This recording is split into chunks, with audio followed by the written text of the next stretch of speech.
This is our last lecture video for Habit 2, and we're going to just finish up looking at writing a personal mission statement. Writing a personal mission statement is as much an act of discovery as an act of creation. Viktor Frankl says we detect rather than invent our missions in life.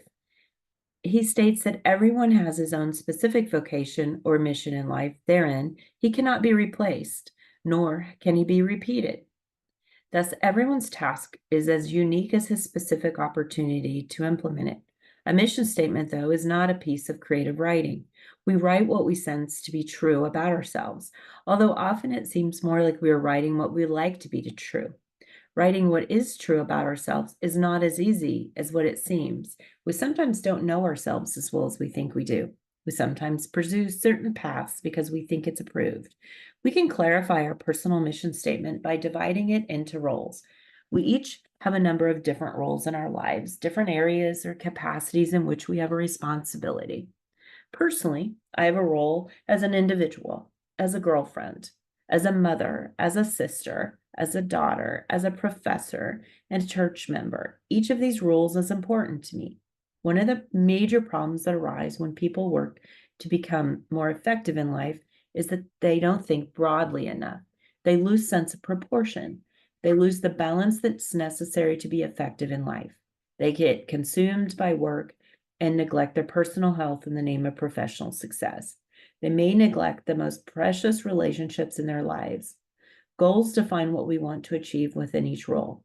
After you identify your various roles, then you can think about the long-term goals you want to accomplish in each of these roles. If your goals are the extension of a principle based on a mission statement, they will reflect your deepest values, your unique talents, and your sense of mission. Goals can be lifelong, intermediate, short term, even. An effective goal focuses primarily on results rather than an activity. It identifies where you want to be and in the process helps you determine where you are. It gives meaning and purpose to all you do, and it can easily translate itself into daily activities so that you are proactive.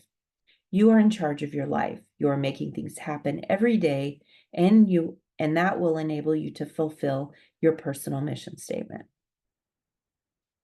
The final worksheet I would like you to do for this habit is the roles worksheet.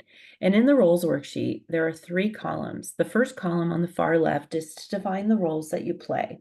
For example, I would write individual, I would write mother, I would write girlfriend, I would write sister, all of those. And then the middle column, it says the key person. What you need to do there is to identify who would evaluate you in that role. And then finally, I'd like you to come up with a statement that you would like to hear that person say as they evaluate you. For example, I'd like my daughter to say, she was there for me. She supported me. And so each role identifies who evaluates you in that role and what you'd like them to say. And this is the end of our work with Habit 2. Begin with the end in mind.